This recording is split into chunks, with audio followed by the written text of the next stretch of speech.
Mr. President, open enrollment will begin across the country on Saturday, and many have already received notice of new sky-high premiums, including, by the way, that notices that went out to my fellow Vermonters.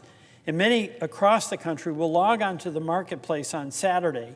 And this is a scary day for them because they'll be checking to see what it will cost them next year to purchase the same health care that they have this year.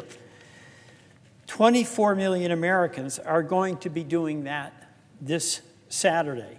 Folks across the country are going to get some bad news, that without the tax credits that are in place now and are set to expire by the end of the year, their health care premiums are going to double, triple, and in some cases quadruple, and even worse. You know, what Vermonters are finding, our website went up on October 15th, is truly a shocking increase in premiums, and it's not affordable. And by the way, these are folks, some of whom voted for Trump, some of whom didn't, but all of whom deeply care about their families and their small businesses and their farms. I'll give you an example. A family of four making $130,000 a year, a very good income in Vermont, would have paid $1,200 a month in 2025. Next year, they're going to have to pay $3,035. That's a $22,000 increase. A family of four making about $64,000 a year is going to pay 920% more for health care premiums. And obviously, that is going to mean they have to decide whether they're going to go without or somehow, some way, try to find a way to pay that, which they really won't be able to do. You know, let me give some stories, just to make it very concrete about Vermonters. A woman named Sarah, she's going to see her premium go from $217 a month to $1,200 a month. This is a person who's 63, self-employed, and might have to go without health care for the first time in her life. Kara, also self-employed, has had the same income for 20 years, really scraping by. She pays about $100 a month for health care through the marketplace.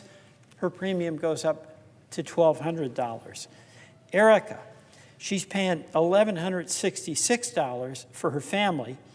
The deductible for her family of three is $15,000, so this is barely insurance. Erica and her family make this premium work somehow, but I'm sure it's not easy.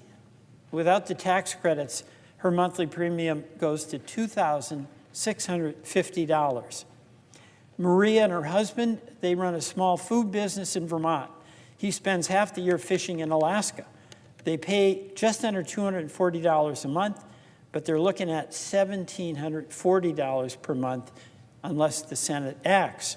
And that's for a bronze plan, which is, you know, Mr. President, is the lowest level plan.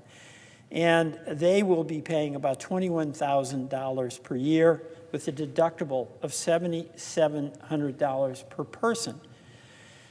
So the examples I gave of Vermonters are going to be true in Indiana. They're going to be true in Louisiana. They're going to be true all across the country. And we've been having this debate about a shutdown. But what we haven't been having is a negotiation about how to protect families from a rate shock that they can't afford. It means they're really going to lose health care. So, Mr. President, I do urge us, and I urge the President, to act aggressively to resolve this. It will help folks, whether they are in a red state, a blue state, whether they identify as a Republican or Democrat and an independent. It just doesn't matter, but we've got a health care system that is too expensive, beyond reach, and it's crippling to our small businesses, our farmers, and our families.